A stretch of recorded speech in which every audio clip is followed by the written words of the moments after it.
Saudara-saudara kaum muslimin rahimakumullah, harta adalah amanat dan akan kita pertanggungjawabkan. Allah melebihkan rizki sebagian kita dari yang lain agar kita saling tolong menolong, bantu membantu. Nabi janjikan, siapa yang meringankan beban saudaranya muslim di dunia, Allah akan meringankan bebannya di akhirat nanti. Sebuah jaminan dari baginda Nabi.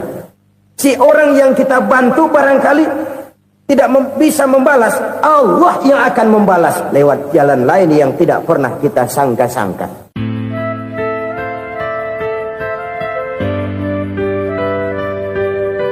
Selalu berusaha menyimpan sesuatu yang bisa membawa manfaat, baik untuk dirinya, untuk anak cucunya, maupun untuk keluarganya, untuk masa kini dan masa depannya. Kadang simpanan itu berbentuk uang, kadang berupa tanah, lain saat berbentuk pabrik, dan lain sebagainya. Sementara masa depan yang paling pasti adalah akhirat. Jika untuk masa depan dunia, kita rela memeras keringat, membanting tulang, pergi pagi dan pulang petang, menyimpan uang, menyimpan tanah, menyimpan pabrik, pernahkah kita merenung, jika satu saat kiamat datang, kita dibangkitkan dari kubur masing-masing, berdiri di padang mahsyar untuk mempertanggungjawabkan seluruh kegiatan hidup kita di dunia ini, lalu kita akan menuju ke alam akhirat. Sudahkah kita mempunyai simpanan untuk akhirat kita? Pada pertemuan kali ini saya ingin menyampaikan sebuah hadis di mana Rasulullah sallallahu alaihi wasallam bersabda, arba'un min kanzil jannah. Simpanan sorga ada 4 macam. Yang pertama, ikhfa'us sadaqah, menyembunyikan sedekah. Saudara-saudara kaum muslimin, sebagaimana yang kita maklum bahwa Allah Subhanahu wa taala melebihkan sebagian rezeki dari kita terhadap yang lain. Ada yang kaya, ada yang setengah kaya, ada yang miskin, ada yang setengah miskin, dan selanjutnya. Ada yang gajinya kecil tapi penghasilannya gede. Ada yang penghasilannya gede tapi nggak punya gaji. Ada juga yang memang gajinya gede dan penghasilannya gede.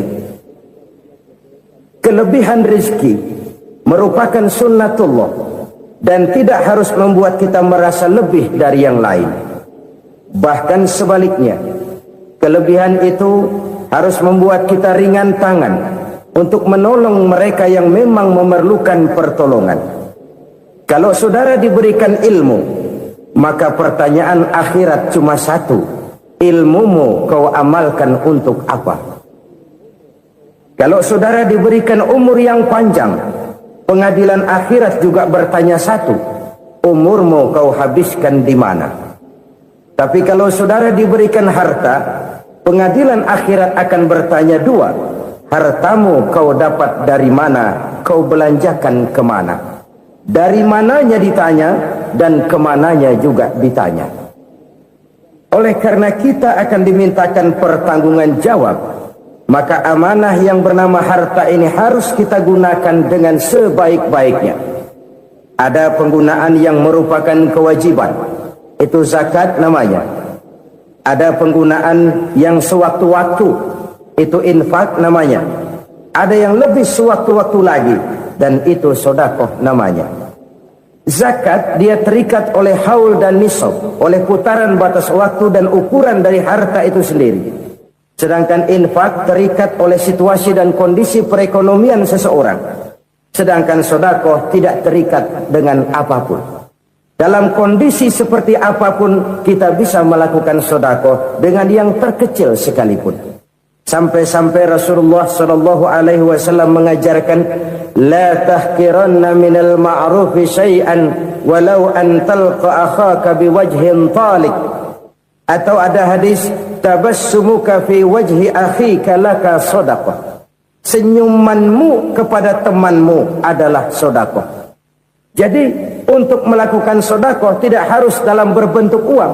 Dengan ilmu kita bisa sedekah, dengan tenaga kita bisa bersedekah, dengan pikiran kita bisa bersedekah, bahkan senyum kepada teman itu pun sedekah. Jadi kalau sedekah dengan uang memang belum punya uang, nyengir aja banyakin. Itu asal pada tempatnya, jangan lalu ketemu tiang listrik cengengesan. Tentu tidak pada tempatnya dan tidak wajar. Nah, sedekah yang paling dicintai Allah adalah sedekah yang disembunyikan. Artinya jauh dari sifat riya. Kan kadang-kadang ada orang sedekah itu disebutkan namanya. Apa tidak bagus? Kalau memang niatnya ikhlas, ya bagus-bagus saja. Untuk memberikan sugesti kepada yang lain. Si Fulan bin Fulan nyumbang sekian, diumumkan. Boleh kalau niatnya untuk memberikan rangsangan kepada yang lain supaya dia menyumbang lebih besar dari orang tadi. Tapi kalau itu mendatangkan riya, maka sedekah yang paling dicintai Allah adalah sedekah yang disembunyikan. Tangan kiri saja tidak tahu apa yang diberikan oleh tangan kanan. Sedekah yang dilakukan dengan ikhlas akan merupakan perbendaharaan surga, tersembunyi dari pandangan orang lain, tidak seorang pun tahu. Karena memang sikap yang baik adalah melupakan kebaikan dan mengingat kesalahan. Itu salah satu ciri orang bahagia. Orang yang selalu mengingat kesalahannya dan berusaha melupakan segala kebaikannya. Kalau dia akan berada kebaikan, dia tidak bisa ikut, dia merasa rugi karena dia merasa belum pernah berbuat baik. Tapi kalau akan melakukan kesalahan baru, dia ingat kesalahan yang sudah-sudah, sehingga terhalang baginya untuk melakukan satu kesalahan baru. Demikianlah saudara-saudara, bahwa Allah melebihkan rizki sebagian kita dari yang lain, agar terjadi tolong-menolong dalam kehidupan ini. Jadi kesenjangan yang nature, kesenjangan yang alami, itu sunnatullah. Ada yang kaya, ada yang miskin, ada yang kelas menengah. Nah, kenapa lalu sekarang kita berusaha mengentaskan kemiskinan? Oleh karena adanya kesenjangan struktural. Kalau yang kaya bisa semakin kaya, kenapa yang miskin tidak bisa naik jadi ikut sedikit kaya? Sebab pada dasarnya Islam adalah agama yang sejak turunnya sudah berupaya memerangi kemiskinan. Bahkan dikatakan kemiskinan itu mendekatkan kepada kekufuran. Orang kalau miskin udah dekat banget sama kafir. Gampang menjadi kafir. Berapa banyak saudara-saudara kita yang oleh karena soal perut, oleh karena soal materi, terpaksa meninggalkan dan menanggalkan akidahnya. Menjual petunjuk yang diberikan Allah dengan kesenangan dunia yang cuma sebentar ini. Na'udzubillah, thumma na'udzubillah. Jadi makin kita sembunyikan satu sedekah, semakin banyak perbendaharaan kita di surga. Sedekah yang paling dicintai Allah adalah sedekah yang disembunyikan. Malahan ada seorang sufi, dia punya kebiasaan kalau pergi sholat Jumat dia bawa uang, itu uang dia taruh di bawah tikar masjid. Dia niat sedekah kepada siapa saja yang nemuin itu duit. Maksudnya apa? Supaya yang nemuin nggak tahu siapa yang punya duit. Demikian dia saking ingin menyembunyikan sedekahnya. Karena sifat riya itu bisa memakan amal kita sendiri. Riya itu termasuk menyebut-nyebut kebaikan kita. Orang yang suka nepuk dada, sedikit-sedikit ngitungnya kalau nggak gua. Tuh kalau nggak gua tuh yang belah situ, kalau nggak gua. Iya, kalau nggak lu kenapa emang? Orang yang suka menepuk jasad, tuh biasanya memang begitu, saudara-saudara. Kalau perang lagi berkecamuk, orang nggak sempat ngaku jadi pahlawan. Tapi begitu perang selesai, yang kagak kenal bedil ngaku pahlawan, mas. Itu sesuatu yang biasa. Oleh karenanya, orang-orang yang ikhlas dalam bersedekah, disembunyikannya sedekah itu Allah cinta betul. Malahan ada hadis memberikan jaminan, inna sadaqatal mar'il muslimi tazidu fil umri wa tadfa'u mitatas su'i. Sesungguhnya sedekahnya seorang mukmin tazidu fil umri, bisa menambah umur panjang, wa tadfa'u mitata su'i, dan menyelamatkan manusia dari mati secara su'ul khatimah. Jadi siapa yang kepengen panjang umur, banyaklah sedekah. Yang bosan hidup, pelit terus. Sedekah menambah panjang umur dan menyelamatkan manusia dari mati secara su'ul khatimah. Pak, katanya umur itu nggak bisa ditambah, nggak bisa dikurangin. Kapan? Kalau ajal sudah datang. Fa idza jaa ajaluhum la yastakhiruna sa'atan wa la yastakdimun. Kalau ajal datang tidak bisa dimajukan, tidak bisa dimundurkan. Itu kalau ajal sudah datang. Tidak bisa lagi umur ditambah dikurangi, sudah datang. Tapi kalau belum datang, itu kan haknya Allah. Mau ditambah, mau dikurangi, hak prerogatif Allah. Sebagai pencipta manusia, Allah maha kuasa dan maha mampu. Sedekah ini menambah panjang umur dan menyelamatkan manusia dari mati secara su'ul khatimah. Itu orang mati kan sama ya, kondisinya mati, nggak nafas. Tapi hakikat mati kan lain-lain. Ada yang mati itu husnul khatimah, baik akhirnya. Misalnya lagi ngaji mati, lagi sholat mati, lagi sedekah mati. Ini yang dinamakan dengan husnul khatimah, baik di akhirnya. Sebaliknya ada yang su'ul khatimah, jelek di akhirnya. Ini yang jadi catatan akhir. Lagi nyekek botol, mampus. Lagi banting kartu, modar. Su'ul khatimah, jelek pada akhirnya. Sedekah menyelamatkan manusia dari mati secara su'ul khatimah. Dan kita semua kepengen mendapat husnul khatimah, jauh dari su'ul khatimah. Oleh sebab itu yang bisa menyelamatkan kita dari penyakit itu antara lain adalah sedekah yang disembunyikan, yang dikerjakan dengan ikhlas karena Allah, tidak karena kepengen dipuji orang, tidak karena ingin dikatakan orang pemurah. Sebab orang dermawan itu orang yang memberi tanpa harus diminta. Kalau masih harus diminta, ya belum dermawan namanya, masih harus diminta. Kalau nggak diminta ya tulus, lolos, polos. Saudara-saudara kaum muslimin rahimakumullah, harta adalah amanat dan akan kita pertanggungjawabkan. Allah melebihkan rizki sebagian kita dari yang lain agar kita saling tolong menolong, bantu membantu.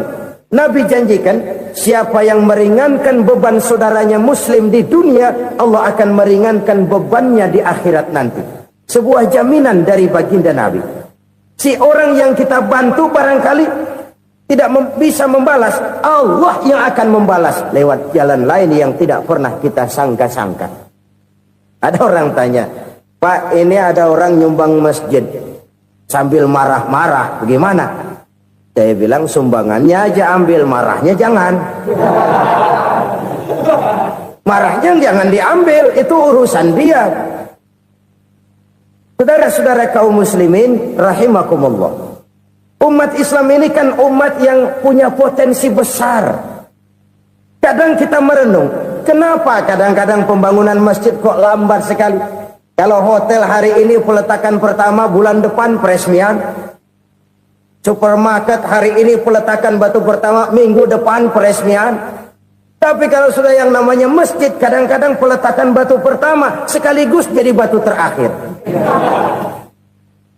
3 tahun, 4 tahun, campur nebar jalak di jalanan, duit dijaring kayak ikan sepat. Apa tidak ada orang Islam yang kaya? Banyak. Apa tidak ada pengusaha muslim yang jadi konglomerat? Ada.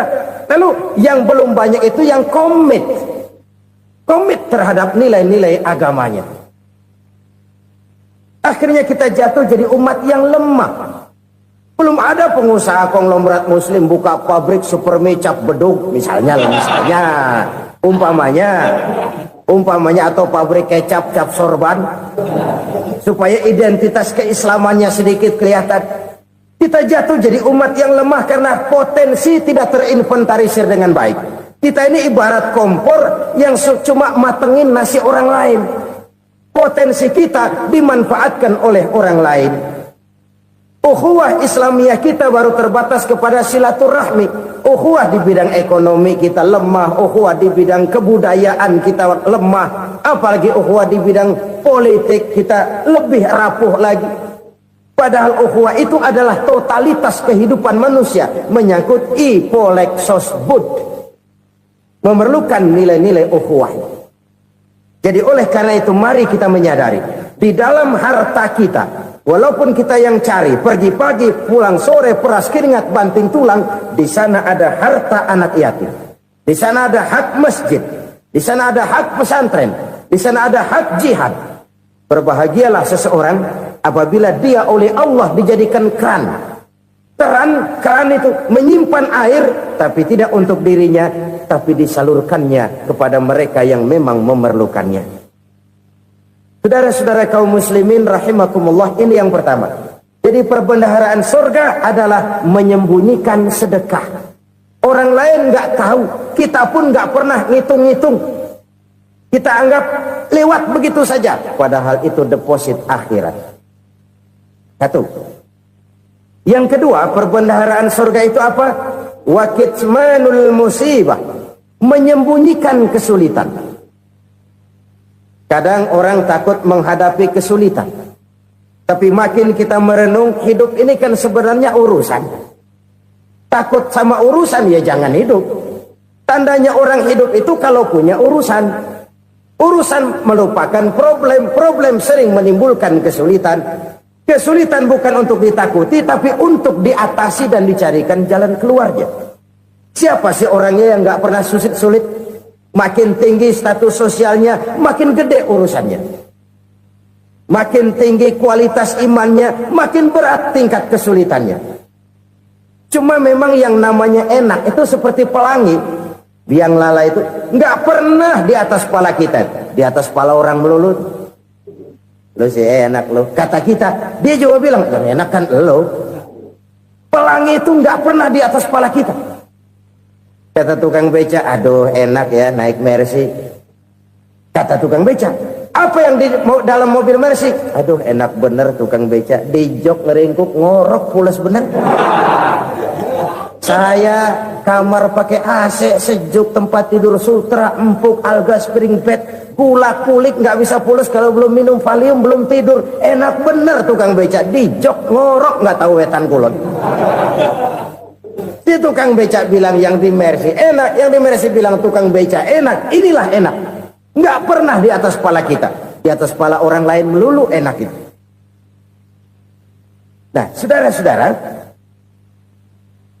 yang merupakan perbendaharaan surga itu orang yang bisa menyembunyikan kesulitan, baik pribadi ataupun rumah tangga. Nih terutama rumah tangga yang jadi soalnya. Kadang-kadang kita ini kalau senang, sebaliknya kalau senang kita diam, kalem aja, cuek.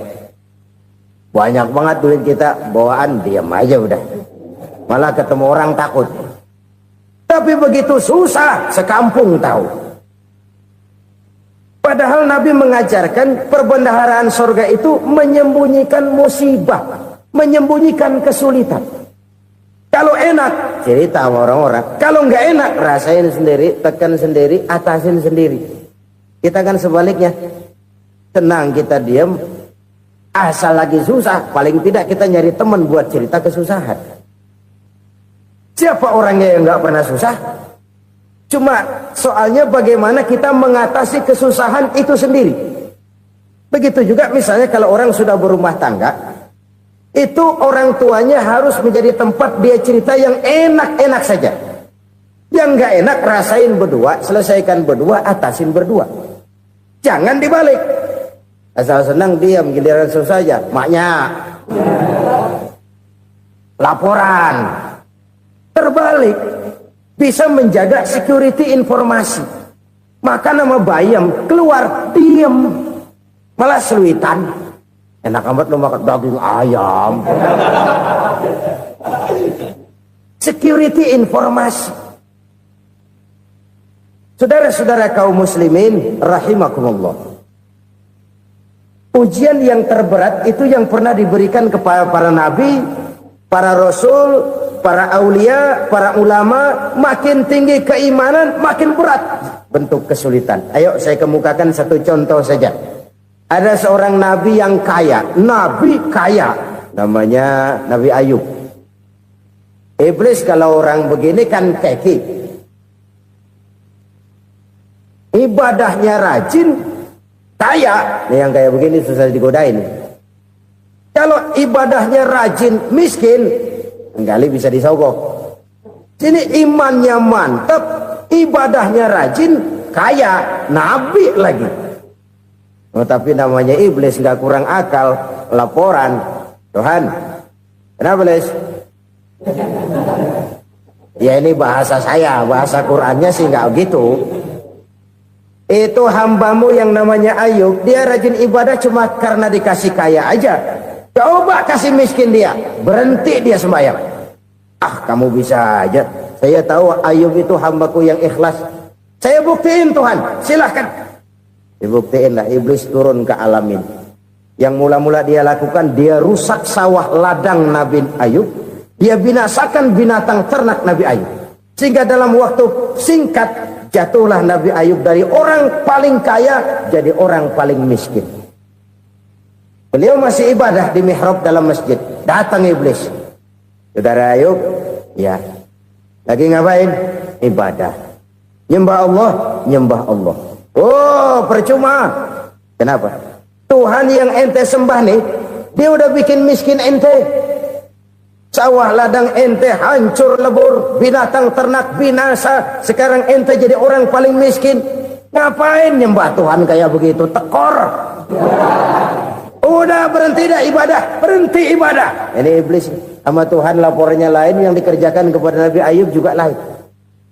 Benar begitu iblis kata Nabi Ayub? Iya, sawah ladang saya habis, buras. Binatang ternak saya binasa, binasa. Saya miskin, bangpak. Apa jawab Nabi Ayub? Bukan innalillahi, ini hebat. Alhamdulillahillazi a'tani wa akhza minni. Segala puji bagi Allah yang telah memberikan harta kepada saya dan sekarang mengambilnya lagi. Alhamdulillah. Allah yang ngasih, Allah yang ambil. Itu mah urusan Allah. Iblis cuman ibadah jalan terus, sujud lagi Nabi Ayub. Iblis seleher gondok banget. Dasar Nabi nggak mempan dia apa-apain. Miskin malah alhamdulillah. Allah yang ngasih, Allah yang ngambil. Jadi kalau kita tidak komit, kita tidak terikat kepada kaya, miskin, senang, susah, apa yang bisa bikin kita susah? Jadikan kekayaan, kemiskinan, jadikan senang, susah sebagai anak buah yang bisa kita atur. Jangan kekayaan ngatur kita, jangan kemiskinan ngatur kita. Kita yang harus mengatur mereka. Senang, susah, kaya, miskin, bahagia, sengsara, jadikan itu anak buah yang bisa kita atur. Kalau sekarang kita kaya, lain saat boleh jadi kita miskin, semiskin-miskinnya. Allah yang ngasih, Allah yang ngambil. Tenaga mana yang bisa menghalangi? Ibadah jalan terus. Iblis makin gondok. Dasar Nabi loh. Akhirnya apa? Nabi Ayub dikerjain, diberikan penyakit. Demikian fatal penyakitnya. Bayangin, udah miskin sakit. Masya Allah. Miskin sakit. Sakitnya nggak lama, kira-kira 16 tahun. Istrinya 3, 2 mental minta ceraiin.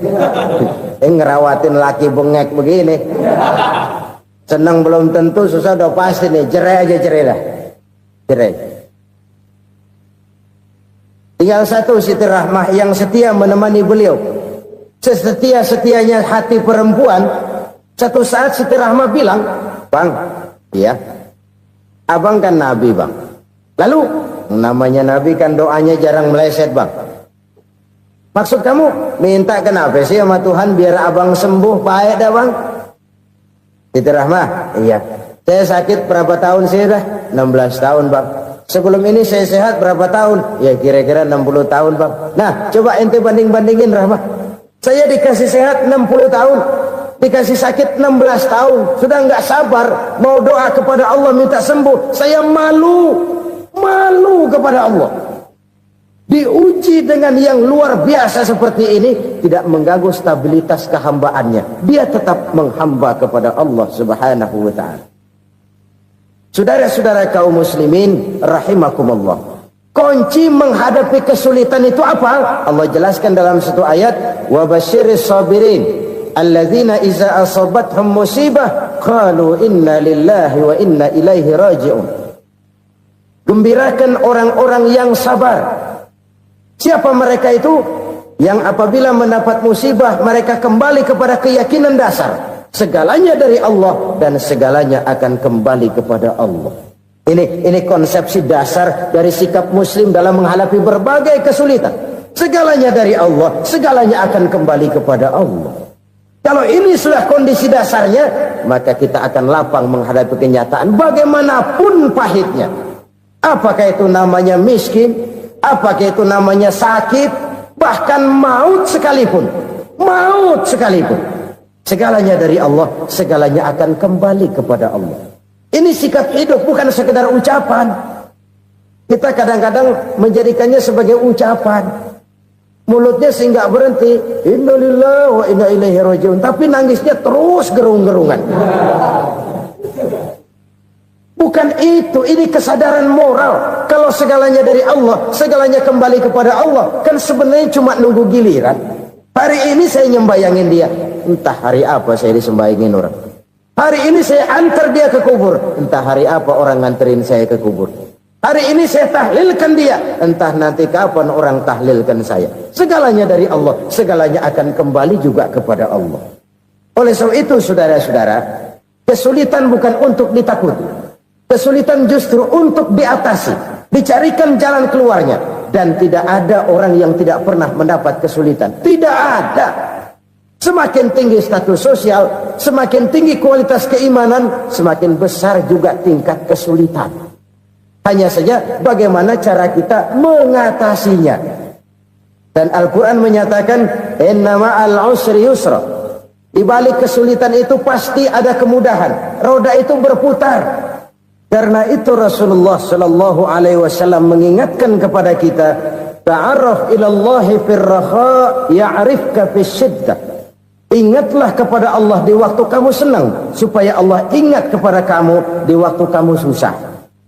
Kalau waktu senang kita ingat kepada Allah, kita susah, Allah tidak akan meninggalkan kita. Tapi kalau waktu senang kita jauh dari Allah, sujud tidak sempat, dengan masjid jauh, ketika senang kita lupakan Allah. Nanti begitu kita susah, Allah lupakan kita. Dan itu menyakitkan. Oleh karena itu orang-orang tua kita dulu bilang, kalau lagi sehat ingat-ingat lu bakal sakit nanti. Kalau lagi kaya ingat-ingat satu saat kita bakal jatuh miskin. Bahkan kalau lagi muda ingat-ingat kita bakal tua. Dan yang terpenting, kalau lagi hidup ingat-ingat kita bakal mati. Saudara-saudara kaum muslimin rahimakumullah. Jadi yang kedua yang merupakan perbendaharaan surga, menyembunyikan musibah. Saudara-saudara kaum muslimin rahimakumullah. Hal ketiga yang merupakan perbendaharaan surga adalah wasilatur rahmi. Orang yang suka bersilaturahmi. Sebagaimana yang kita maklum bahwa manusia adalah makhluk yang disebut zon politika. Makhluk sosial yang tidak mungkin hidup sendiri-sendiri. Betapa dan siapapun kita memerlukan orang lain. Bodoh betul manusia kalau tinggal di tengah masyarakat tapi tidak mau bermasyarakat. Merasa hebat sendiri, pintar sendiri, gagah sendiri, kaya sendiri. Mungkin kalau mati juga ngubur sendiri. Jangankan kita di sini, di sorga saja Nabi Adam waktu sendirian bengong melulu, ngondar mandir. Allah tegur dam sepi dam.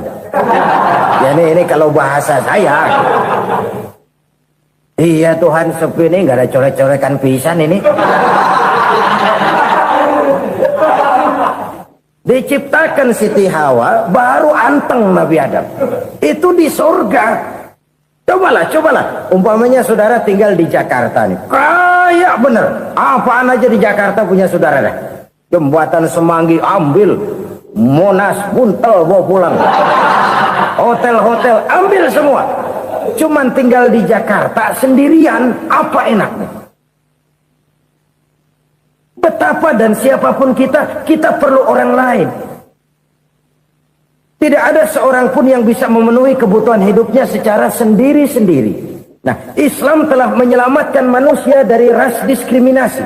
Mengikat manusia dengan persaudaraan yang berlandaskan kepada akidah. Karena itu dianjurkan bersilaturahmi. Bahkan Nabi menyatakan, man arada ayyubsata lahu fi rizqihi wa yunsa'a fi atharihi falyasil rahimah. Siapa yang kepengen diluaskan rezekinya dan dipanjangkan usianya, banyaklah ia bersilaturahmi. Siapa yang kepengen dimudahkan rezekinya, hendaknya ia banyak bersilaturahmi. Kalau banyak teman, kesulitan kan paling tidak ada tempat cerita. Udah susah, sendirian kita pikirin diri, nggak ada tempat tukar pikiran. Cepet banget sama bengek. Dilawan sendiri. Nah, secara makro kita bisa berkata, tidak mungkin ada kemenangan kalau tidak ada kekuatan. Tidak ada kekuatan kalau tidak ada kesatuan dan persatuan. Tidak mungkin ada kesatuan dan persatuan tanpa semangat silaturahmi. Kalau umat Islam mau menang, dia harus kuat. Kalau umat Islam mau kuat, dia harus bersatu. Kalau umat Islam mau bersatu, dia harus membudayakan silaturahmi ini. Bahkan sampai-sampai kata Nabi, kalau bisa cari nilai tambah. Apa? Silman qata'ak. Bersilaturahmilah kau kepada orang yang marah denganmu. Masya Allah, indahnya ajaran agama kita. Orang yang marah pun kepada kita, kata Nabi, kalau bisa bersilaturahmilah kepadanya. Kepada orang yang marah itu. Di situ nilai tambah. Cuman jujur nih hadis, ngucapinnya gampang, ngamalinnya yang berat banget. Orang marah sama kita disuruh silaturahmi, ada apa malu? Lu marah, ada gua marahan lagi. Gue pikirin. Saudara-saudara kaum muslimin rahimakumullah. Tapi ini yang diajarkan, bahkan ini yang dicontohkan oleh baginda Rasul. Bagaimana begitu mudah, misalnya satu saat Abu Jahal ini ngatur strategi bagaimana bikin Muhammad celaka. Dia gali lubang di depan tempat tidurnya. Dia tutupin daun korma. Terus dia panggil seseorang, ke sini. Kasih tahu Muhammad, pamannya sakit keras, minta ditengokin. Berangkat orang ini ke sana. Muhammad, labbaik. Pamanmu sakit keras, dia minta ditengokin. Baik, saya akan datang menjenguk beliau. Berangkatlah Nabi ke rumah Abu Jahal tanpa prasangka apapun. Abu Jahal udah pasang setil, selimut 3 rangkap setengah dia pakai, persis kayak orang meriang. Tapi sembari ngintip dari balik selimut, begitu Muhammad buka pintu, nah masuk perangkap nih. Muhammad jalan menuju tempat pembaringan. Makin lama makin dekat, makin lama makin dekat, makin dekat ke lubang yang dipasang oleh Abu Jahal itu. Dalam hati Abu Jahal, terus dah jatuh, mampus dah lo ini. Mampus lo hari ini nih. Apa yang terjadi? Malaikat Jibril datang. Muhammad, pamanmu cuma pura-pura sakit. Di depan tempat tidurnya ada lubang perangkap supaya kamu jatuh ke situ. Sudah, kamu pulang. Balik kanan Nabi. Sudah hampir jatuh ke lubang, balik kanan, pulang. Bayangin kecewanya Abu Jahal. Muhammad dikit lagi. Enggak paman, saya pulang aja. Emosi bangun dari tempat tidur, enggak sadar kalau lagi pura-pura sakit. Lompat ngejar Nabi, dia lupa dengan lubang yang dia gali. Pusrah, nyemplung sendiri ke dalam lubang.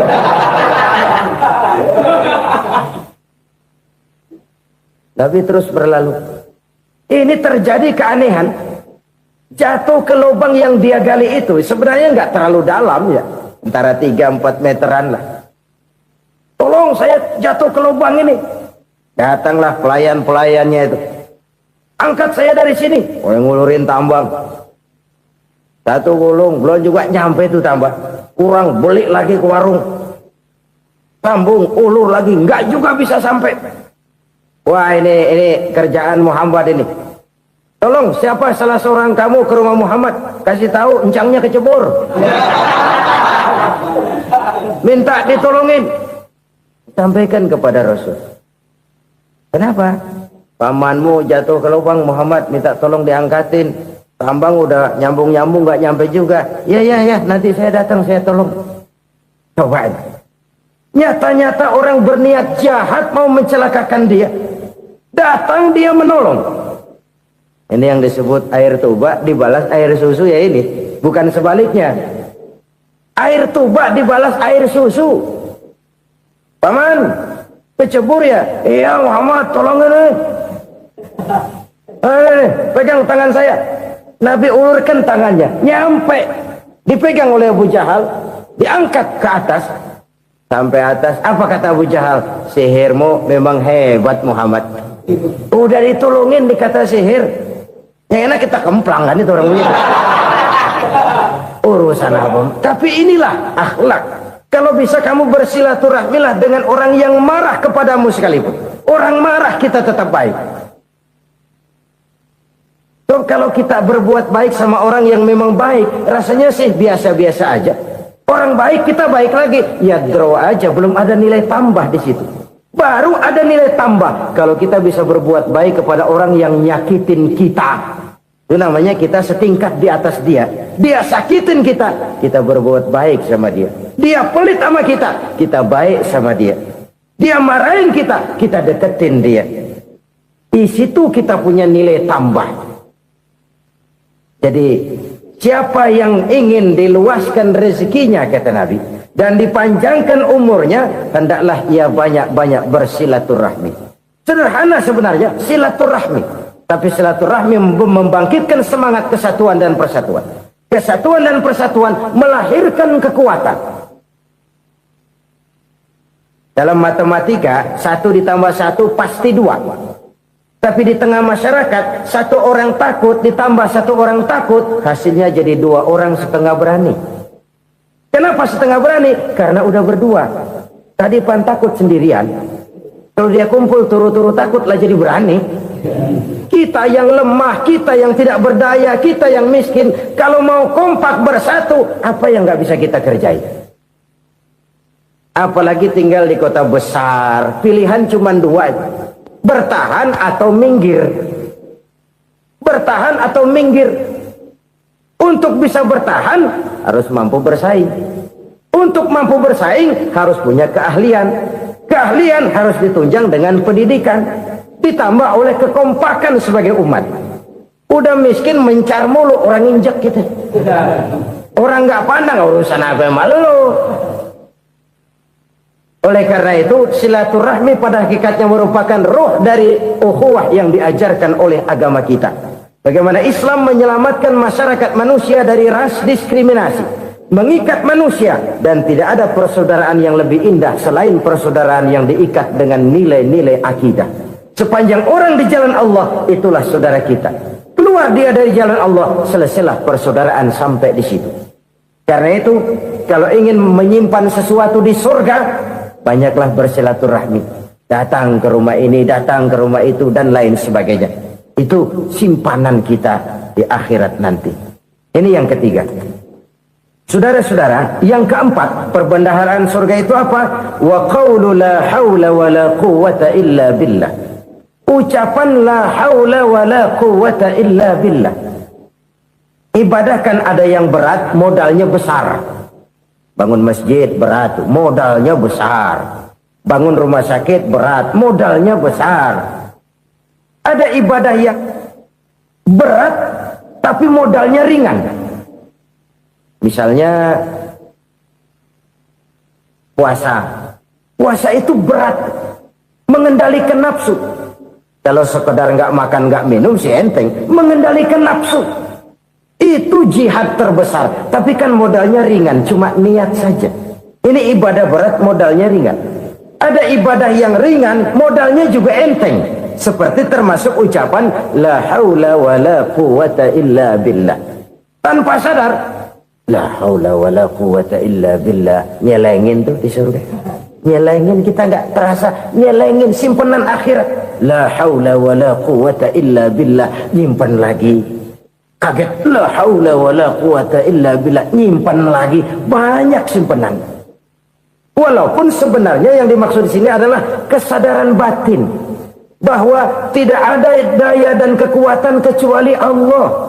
Itu intinya. Kita memulai pekerjaan disunahkan baca bismillah, kan begitu? Apa itu? Kesadaran moral bahwa ini saya bisa kerjakan. Saya kerjakan ini dengan menyebut nama Allah. Kenapa? Kalau Allah tidak memberikan daya dan kekuatan, mana mampu saya kerjakan ini. Maka saya kerjakan ini dengan menyebut nama Allah. Bismillah. Kesadaran moral. Manusia hanya wajib berusaha, tapi nggak pernah wajib berhasil. Banyak hal-hal yang kalau kita renungkan secara rasio nggak mungkin, tapi jadi kenyataan. La haula wala quwata illa billah. Tidak ada daya dan kekuatan kecuali bagi Allah semata-mata. Kesadaran moral akan kelemahan dan keterbatasan makhluk bernama manusia. Kadang kita kagum dengan otak, tapi kita sering lupa sama yang bikin otak. Padahal bagaimanapun hebatnya otak, yang bikin otak pasti lebih hebat dari otak. Nggak percaya, silahkan otak-otakan. Inilah kecenderungan. Kita kagum dengan pesawat-pesawat mutakhir, bukan main, besi gede banget terbang itu. Alangkah hebatnya. Lalu apa yang bikin otak tidak lebih hebat dari itu semua? Kita puji laut, apa yang bikin laut tidak lebih hebat dari laut itu? La haula wala quwata illa billah. Tidak ada daya dan kekuatan kecuali Allah. Apa yang bisa kita lakukan kalau tidak karena daya dan kemampuan yang diberikan oleh Allah kepada kita? Lahirlah sikap tawadu, rendah hati, tidak melonjak menjadi angkuh dan sombong, sadar akan kelemahan dan keterbatasan diri. Sebagai makhluk yang diciptakan oleh Allah Subhanahu wa ta'ala. Jadi satu sisi ini ucapan yang berpahala, la haula, jadi wiridan. Pada sisi lain ini kesadaran moral, sikap mental, kesadaran batin bahwa yang punya daya dan kekuatan itu cuma Allah. Kita nggak pantas untuk sombong, sebab sombong itu pakaiannya Allah. Kita nggak sedang pakai pakaian Allah, kegedean. Dan makin kita renungi, makin terbentur. Apa sih yang bisa kita sombongin? Kita mau sombong apa? Kaya? Pintar? Itu kan semua relatif. Di atas langit masih ada langit lagi. Jadi oleh karenanya, marilah kita menyadari. Manusia hanya wajib berusaha, tapi tidak pernah wajib berhasil. Yang berusaha saja tidak wajib berhasil, apalagi yang tidak berusaha. Islam bukan agama orang pemalas yang selesai sholat lalu endelohom, nggelenggem ayem-ayem. Tapi Islam bukan agama orang sombong yang setelah berusaha lalu tidak memerlukan Allah. Kita bisa saja bikin proyeksi, tahun sekian kita bakal panen besar menurut perhitungan otak. Tapi ada kejadian lain. Apa? Tikus ngambek. Habis itu dimakanin tikus, panen gagal. Proyeksi rasional gagal oleh tikus-tikus yang ngambek itu. Bisa saja terjadi. Tahun depan kita panen besar, urung. Kenapa? Musim panas panjang. Dan sekarang ini koran-koran bikin berita musim mengalami penyelewengan. Bukan cuma manusia yang nyeleweng sekarang. Musim pakai nyeleweng. Mestinya kan musim hujan udah selesai, masih hujan-hujan juga. Musim. Nah sekarang kita boleh bikin proyeksi, kita bakal panen besar. Tahu-tahu musim panas panjang, sawah retak, air kering. Cari teknokrat yang paling botak, suruh pendekin tuh musim panas. La haula wala quwata illa billah. Inilah kesadaran moral. Saudara, saya teringat satu saat ada seorang konglomerat. Umurnya ya kira-kira 70-an. Satu saat dia ditanya oleh wartawan, "Pak, umur Bapak berapa sih?" "Ya paling 10 tahun. 10 tahun. 10 tahun. Anak bapak berapa orang? Satu saja. Satu. Harta bapak berapa? Ya paling-paling bangsa 7 juta kali. 7 juta? Iya. Pak, kenapa bapak bohongi saya? Bapak punya buku biografi. Koran-koran, majalah-majalah banyak memuat cerita riwayat hidup bapak. Saya tahu umur bapak 70. Kenapa bilang cuma 7 tahun? Saya tahu anak bapak 8. Kenapa cuma bilang 1? Saya tahu harta bapak miliaran, mungkin triliunan. Pabrik di mana-mana, bank di mana-mana. Kenapa bilang uang bapak cuma 7 juta? Nah, kata si konglomerat tadi, kamu benar nak, kamu benar. Umur saya kalau jumlahnya memang 70 nak. Cuman ingat-ingat saya, baru 7 tahun terakhir ini saya sujud. Baru 7 tahun terakhir ini saya berusaha dekat dengan Allah. Saya laksanakan perintahnya, saya jauhi larangannya. 7 tahun inilah rasanya yang ada nilainya di hadapan Allah. Yang 63 tahun matong, kelabu, kelem umur gue. Habis untuk maksiat, untuk munkarat. Maka ketika ditanya tadi, umur saya 7 tahun itu. Oh begitu Pak. Oh iya. Lalu anak Pak. Anak bapak kan 8. Kenapa bilang cuma 1? Nah, kalau jumlah hitungannya memang anak saya 8. Tapi dari 8 orang ini rasanya cuma 1 nih. Yang bakal jadi buah hati, belahan jantung. Pelanjut cerita, penerus sejarah. Bakal jadi anak soleh yang akan mendoakan saya. Cuma 1 rasanya anak saya ini yang bakal jadi buah hati saya. Besar-besaran saya. Yang akan mendoakan di kubur saya. Yang akan mendoakan di akhirat saya. Yang 7 orang mana? Masya Allah. Yang atu tenggeng. Yang atu nyekek botol mulu. Yang atu nggak karu-karuan. Makanya saya bilang 1 anak saya yang akan bisa mendoakan saya. Oh begitu Pak. Iya. Nah harta Pak. Harta bapak kan triliunan. Pabrik bapak di mana-mana. Uang bapak hampir di tiap bank-bank besar. Kenapa bilang cuma 7 juta? Betul kau nak. Harta saya kalau jumlahnya memang miliaran, triliunan mungkin. Tapi yang saya ingat baru 7 juta tuh yang saya belanjakan di jalan Allah. Saya nyumbang masjid, saya santuni yatim piatu, saya bantu pembangunan pesantren, saya bantu pembangunan rumah sakit Islam. Itu yang akan saya bawa pulang ke akhirat, yang 7 juta itu. Yang triliunan itu nanti akan diperebutkan oleh anak-anak saya sebagai waris saya. Jadi harta saya 7 juta itu yang bakal nemenin saya di akhirat, yang akan saya bawa pulang jadi teman saya. Saudara-saudara kaum muslimin, jangan-jangan orang tua itu adalah kita-kita ini. Jangan-jangan kita-kita ini adalah orang tua itu. Jangan-jangan itu potret dari diri kita masing-masing. Dari sekian umur yang diberikan Allah, berapa tahun yang ada nilainya di hadapan Allah. Dari sekian anak-anak yang merupakan amanah, berapa yang akan mendoakan kita sebagai orang tuanya menjadi anak soleh. Dari sekian banyak harta yang diberikan Allah, berapa yang akan kita bawa pulang menghadapnya nanti, yang kita belanjakan di jalan Allah. Ini sebuah potret kehidupan. Karena itu kita kembali kepada la haula wa la quwwata illa billah. Kita wajib berusaha, kita wajib berikhtiar. Selebihnya segala daya dan kekuatan hanya milik Allah saja semata-mata. Satu kesadaran batin dari setiap pribadi muslim. Setelah ia berusaha dan berikhtiar, ia menyerahkannya kepada Allah Subhanahu wa ta'ala. Jadi satu sisi ini merupakan wiridan ucapan yang mengandung pahala. Pada sisi lain ini merupakan sikap batin dari seorang muslim di dalam ia menghadapi realitas kehidupan ini. Saudara-saudara kaum muslimin rahimakumullah.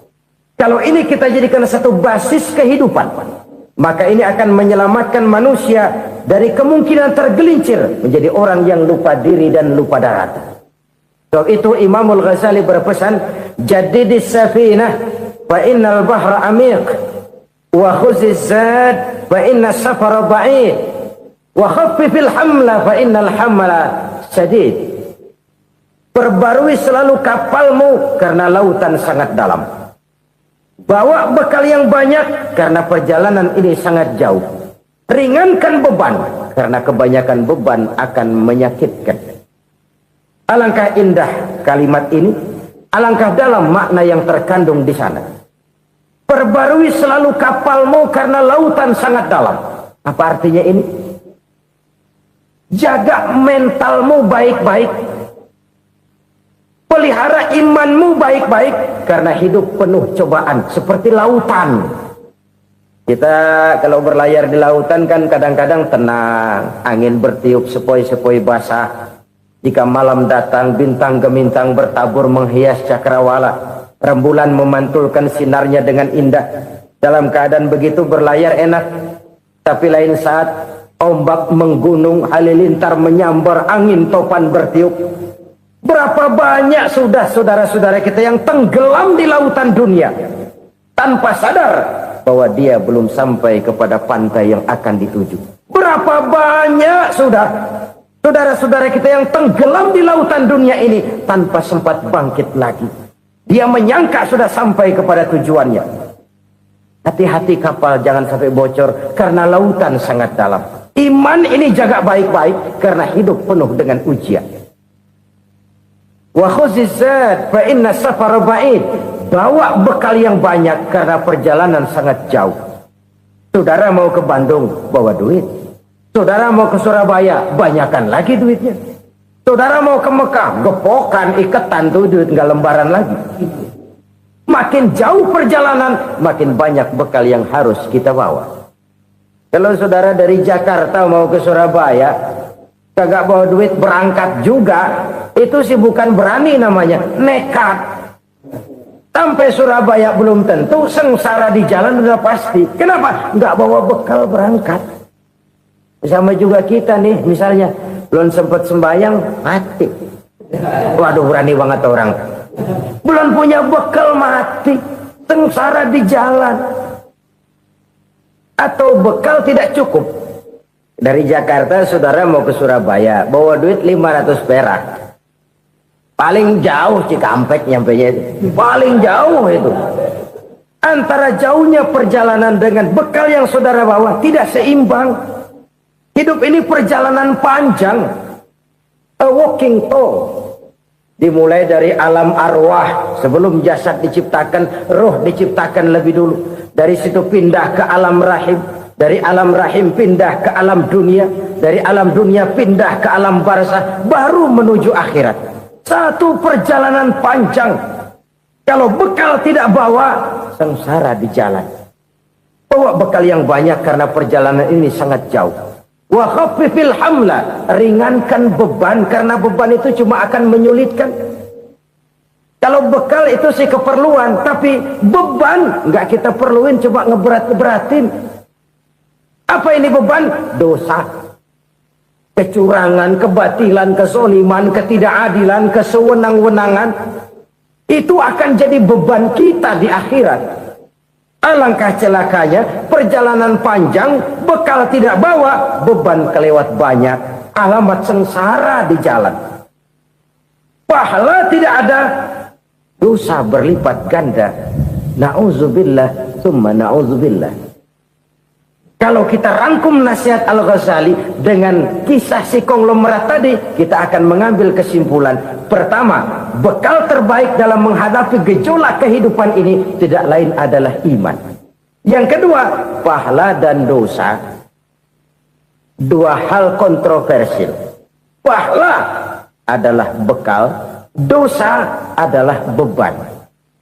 Tapi kita sekarang kan tidak begitu terangsang kepada yang abstrak. Orang berlomba mencari yang konkret-konkret saja. Yang real. Kalau memang dosa, benjol dong. Kira-kira begitu. Kira-kira begitu. Persis orang Yahudi dulu. Orang Yahudi itu kan pernah minta kepada Nabi Musa. Ya Musa, lan nu'mina laka hatta narallaha jahrah. Musa, kami nggak bakal mau beriman kepada Allah kalau belum kami lihat Allah ada nongkrong di depan kami. Kalau memang Tuhan ada, taruh dong di depan kami. Mau yang konkret-konkret saja. Kalau memang dosa, benjol dong. Kalau memang pahala, berasa dong. Orang terangsang kepada yang real, yang konkret-konkret saja. Karena itu, untuk mengejar dosa, orang mau bayar. Tapi untuk mengejar pahala walaupun tidak bayar, orang segan. Ini yang dikatakan oleh Nabi, kamu mengharapkan ke surga tapi kamu berat melaksanakan sesuatu yang bisa membawa kamu ke surga. Kamu ingin jauh dari neraka tapi tiap saat kamu lakukan perbuatan-perbuatan yang justru menjerumuskan kamu ke neraka. Idda'aitum an-najata minan nar wa ramaitum fiha anfusakum. Kamu ingin selamat dari neraka tapi kamu lemparkan diri kamu ke neraka. Kamu ingin masuk surga, tapi berat sekali kamu melakukan perbuatan-perbuatan yang bisa menyampaikan kamu di surga. Saudara-saudara kaum muslimin, rahimakumullah. Jadi hal keempat yang merupakan perbendaharaan surga adalah la haula wa la quwata illa billah. Satu sisi ini merupakan ucapan yang memperberat timbangan akhirat. Pada sisi lain ini merupakan sikap hidup seorang muslim. Kesadaran batin yang sangat dalam bahwa tidak ada daya dan kekuatan kecuali Allah. Dan itu kita simbolkan pada saat memulai pekerjaan dengan bismillah, dengan menyebut nama Allah. Satu kesadaran moral, saya hanya bisa melakukan ini karena diberikan daya dan kekuatan oleh Allah. Lahirlah sikap tawadu, rendah hati, tidak melonjak menjadi angkuh dan sombong. Saudara-saudara, sampai sini 7 macam perkara yang merusak akidah dan keimanan, merusak amal perbuatan yang sudah kita kerjakan, merusak sendi-sendi kehidupan sosial, pendek kata merusak segala hal di dalam kehidupan kita. Jauhilah olehmu 7 macam perkara yang merusak. Yang pertama, asyirku billah, menyekutukan Allah subhanahu wa ta'ala. Agama dimulai dari keyakinan, maka kehancuran agama selalu dimulai dari kehancuran keyakinan, iman atau akidah yang dimiliki oleh seseorang. Dan untuk menghancurkan nilai-nilai iman yang kita miliki ini, orang rasanya tidak akan menghantam kita dengan peluru kendali. Orang tidak akan mengirimkan nuklir ke sini. Orang tidak juga akan mengirimkan satuan militernya ke sini. Untuk menghancurkan nilai-nilai iman, dibanjiri kita dengan paham-paham yang merusak dan mendangkalkan akidah. Baik ia bernama materialisme, baik ia bernama sekularisme, baik ia bernama banjirnya maksiat dan munkarat, baik ia bernama banjirnya peradaban dan kebudayaan yang menghancurkan moral daripada anak-anak kita, sedikit demi sedikit melenturkan dan melunturkan nilai-nilai keimanan kita, untuk kemudian pada waktunya nilai iman itu akan bertukar dan berganti menjadi nilai syirik kepada Allah subhanahu wa ta'ala. Atau pada sisi lain, menjadikan yang selain Allah sebagai tujuan akhir daripada kehidupan kita. Sedangkan kita sama-sama maklum bahwa di dalam pandangan agama Islam, dosa yang tidak berampun, dosa yang terbesar, termasuk dalam kategori bapak moyangnya dosa, tidak lain adalah syirik, yakni menyekutukan Allah subhanahu wa ta'ala. Pola penghancuran iman ini memang berstrategi. Ditawarkan kita kepada paham materialisme, paham kebendaan, di mana otak menempati urutan sebagai ranking pertama, Tuhan jatuh pada urutan kedua. Lalu menyusul kepada paham sekularisme, Allah dipisahkan dari seluruh kegiatan hidup ini, untuk pada gilirannya menjadikan yang selain Allah sebagai tujuan akhir daripada seluruh kegiatan hidup kita. Oleh karenanya, kewajiban menjaga nilai-nilai iman ini merupakan kewajiban yang mulia tetapi berat, tidak hanya untuk kita, tetapi juga bagaimana mewariskannya kepada anak-anak kita, generasi yang akan datang. Orang-orang tua bijaksana yang diceritakan di dalam Al-Quran Kalau sudah berpikir tentang anak-anaknya, pertanyaan yang paling mereka risaukan ialah, ma ta'buduna min ba'di? Anakku, kalau pada satu saat aku, ayahmu sudah tidak ada lagi di dunia ini, meninggalkan kamu semua, ma ta'buduna min ba'di? Apa yang akan kamu sembah, nak? Jikalau sekarang ayahmu masih mau ke masjid, masih mau melakukan rukuk dan sujud, masih beribadah menyembah Allah Subhanahu wa ta'ala, kalau orang tuamu sudah tidak ada, ma ta'buduna min ba'di? Masihkah engkau mau datang ke masjid? Masihkah engkau mau rukuk dan sujud? Masihkah engkau mau menyembah Allah Subhanahu wa ta'ala? Pertanyaan ini yang dipikirkan oleh Nabi Yakub kepada putra-putranya. Pertanyaan ini yang diteruskan oleh Nabi Ibrahim kepada anak-anaknya. Pertanyaan ini yang diwariskan oleh generasi ulama'us salafus saleh kepada para generasi berikutnya. Bagaimana kita generasi sekarang? Kita orang-orang tua sekarang bukan berfikir ma ta'buduna min ba'di, malah yang kita fikirkan ma ta'kuluna min ba'di. Kalau bapak tidak ada nanti kamu makan apa, nak? Perkara kamu nyembah apa, urusan nomor 18. Yang penting kamu nanti hidup bisa makan, nak. Maka kita sibuk mewariskan harta kepada anak-anak kita. Kita sibuk mewariskan kebun dan tanah kepada anak-anak kita. Kita sibuk mewariskan pabrik kepada anak-anak kita, sementara kita lupa mewariskan intan yang paling mahal, mewariskan mutiara yang paling berharga, yaitu nilai iman kepada Allah Subhanahu wa ta'ala. Alangkah baiknya apabila warisan harta, warisan tanah dan kebun, warisan rumah dan pabrik didasari lebih dahulu dengan mewariskan nilai iman kepada Allah Subhanahu wa ta'ala. Sebagai orang-orang tua, kita boleh bersedih kalau anak kita tidak mengerti komputer. Kita boleh bersedih kalau anak kita tidak mengerti matematika. Kita boleh bersedih kalau anak kita tidak mengerti bahasa Inggris.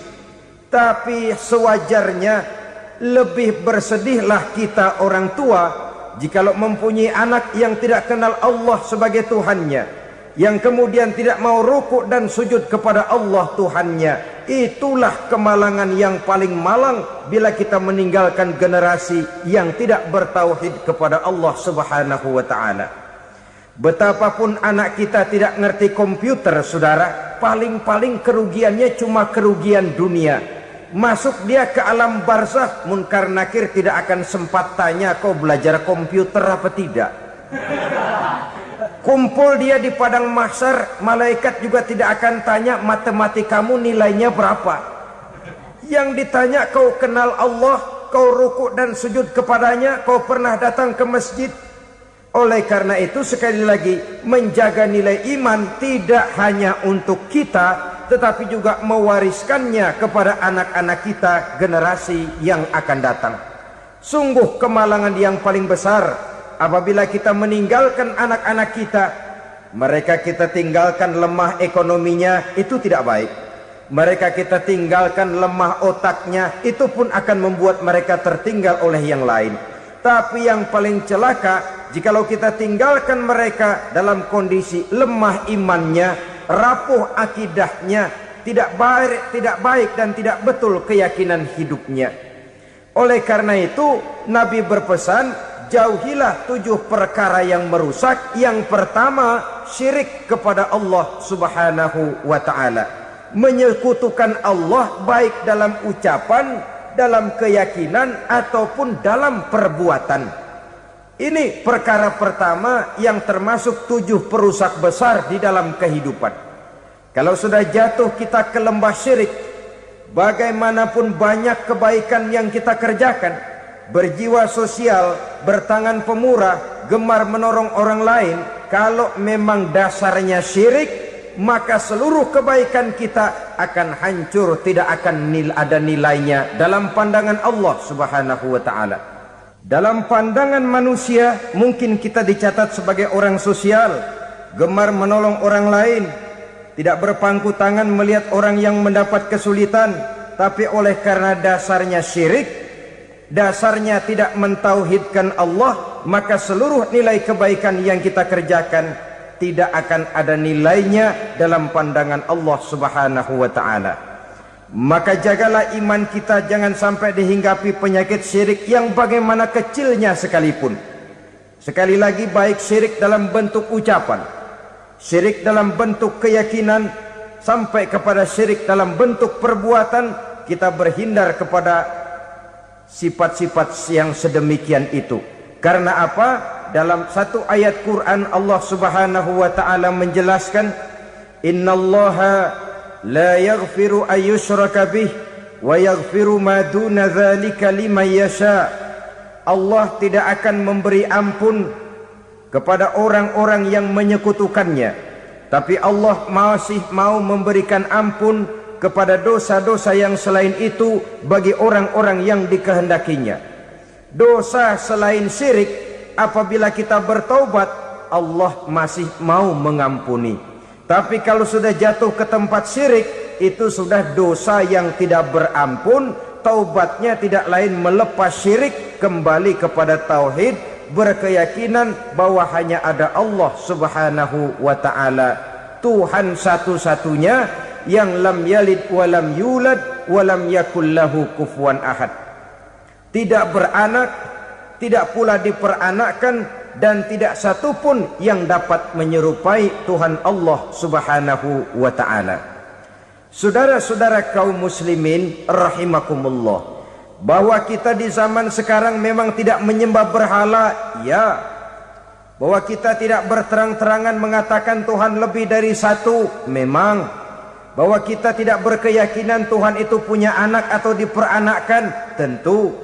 Tapi dalam perbuatan dan i'tiqad, kita kadang-kadang jatuh tanpa kita sadari ke tempat yang bernama syirik ini. Oleh karenanya, di zaman di mana teknologi makin canggih, di mana kemajuan pembangunan makin menjangkau berbagai aspek kehidupan, diperlukan keseimbangan antara kemajuan fisik material dengan kemajuan mental spiritual. Apabila tidak ada keseimbangan, yang terwujud tentulah kepincangan, yang diawali dengan pincangnya cara kita berpikir, sehingga pada akhirnya akan mengarah kepada pincangnya cara kita berbuat dan bertindak di dalam kehidupan kita. Oleh karena itu Nabi berpesan, jauhilah sifat syirik, karena syirik merupakan dosa yang teramat besar. Ini sifat merusak yang pertama. Yang kedua, kata Nabi, wasihra, jauhilah sihir. Sihir ini juga termasuk perkara yang merusak kehidupan. Kita semua sama-sama maklum bahwa sihir sebenarnya bukan persoalan baru. Sejak sebelum datang Islam, sihir itu sudah ada. Di zaman Yunani kuno, sihir ada. Di zaman Mesir kuno, di zaman Cina kuno, dan yang lain-lain yang serba kuno, sihir itu sudah ada. Bahkan para nabi pun, para rasul yang diutus oleh Allah Subhanahu wa ta'ala, senantiasa berhadapan dengan ahli-ahli sihir untuk menguji kebenaran dari misi yang mereka bawa. Sihir adalah perbuatan di luar kebiasaan yang bisa dikerjakan oleh ahlinya dengan bantuan jin atau setan. Hukum mempelajari sihir adalah haram, mengamalkannya lebih haram lagi. Sebab itu saudara-saudara, sihir merupakan perbuatan merusak yang harus kita jauhi. Ciri-ciri daripada perbuatan sihir, pertama, ia mengandung tipuan, bayangan khayal. Di zaman Nabi Musa misalnya, orang melihat tambang-tambang itu seperti ular. Nabi Musa melayangkan tongkatnya menjadi ular-ular besar yang memakan ular-ular kecil ciptaan tukang-tukang sihir Fir'aun tadi. Lalu sihir bisa terjadi dengan bantuan jin kafir atau setan. Kemudian ciri yang ketiga, sifatnya halus dan tersembunyi. Taruh kata